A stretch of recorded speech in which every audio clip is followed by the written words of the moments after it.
వార్తలు చూస్తున్నాం. Guntur urban SP కలెక్టర్లను రిషితేశ్వరి తండ్రి మురళీకృష్ణ కలిశారు. రిషితేశ్వరి కేసును సిబిఐకి అప్పగించాలని డిమాండ్ చేశారు ఆయన. దీనికి సంబంధించి మరింత సమాచారం మా కరెస్పాండెంట్ రవీందర్ అందిస్తారు. రవీందర్, చెప్పండి. రిషితేశ్వరి తండ్రి మురళీకృష్ణ ఎస్పీని అలాగే కలెక్టర్ని కూడా కలిసినట్లుగా సమాచారం ఉంటుంది. అలాగే అభిషేక్ అనే వ్యక్తిని మీద కూడా అతన్ని కూడా విచారించాలని కూడా నివేదించినట్లుగా తెలుస్తోంది. వాళ్ళు ఏం చెప్పారు?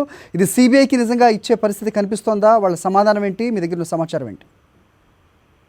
ప్రస్తుతానికైతే మురళీకృష్ణ చాలా తీవ్రంగా ప్రయత్నాలు చేస్తున్నారు. మొత్తం మీద ఈ కేసును సిబిఐతో విచారించాలి, అట్లాగే హైకోర్టు సిట్టింగ్ జడ్జితో విచారణ జరిపించాలనేది ప్రధాన డిమాండ్ గా కనిపిస్తుంది. హరి, ఈ నేపథ్యంలోనే కొద్దిసేపు క్రితమే అర్బన్ ఎస్పీని కలవడంతో పాటు అట్లాగే జిల్లా కలెక్టర్ కాంతిలాల్ దండేని కూడా ఆయన కలిశారు. ఈ మేరకు ఒక 2 పేజీల లేఖను కూడా వారికి అందించడం జరిగింది.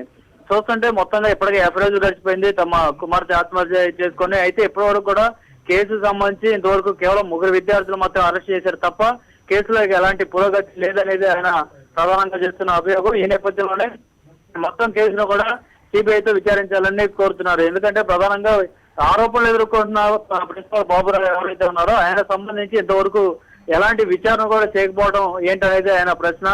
ఈ నేపథ్యంలోనే ఖచ్చితంగా ప్రిన్సిపల్ బాబురావు మీద కేసు నమోదు చేయాలి, ఆయన అరెస్ట్ చేయాలనేది కూడా ఆయన డిమాండ్ చేస్తున్నారు. దాంతో పాటు ప్రధానంగా 5 అంశాలకు సంబంధించి ఆ లేఖలో పేర్కొన్నారు. దాంట్లో రిజిస్ట్రేషన్ కేసును పోలీసుల నుంచి తప్పించి సిబిఐకి అప్పగించాలనేది, రెండోది ప్రిన్సిపల్ బాబురావుని ప్రథమ ముద్దాయిగా చేర్చి అరెస్టు చేయాలని, ఇక మూడోది చూస్తే హైకోర్టు సిట్టింగ్ జడ్జితో విచారణ జరిపించాలని, అయితే నాలుగోది చూస్తే మొత్తంగా ఇప్పటి వరకు పోలీసులు కేసు విచారణ చేసి రేపు ఎల్లుండో ఛార్జ్ షీట్ వేయబోతున్నారు కాబట్టి ఆ ఛార్జ్ షీట్ ను వెంటనే ఆపేయాలనేది 4వ డిమాండ్ గా ఆయన చెప్తున్నారు.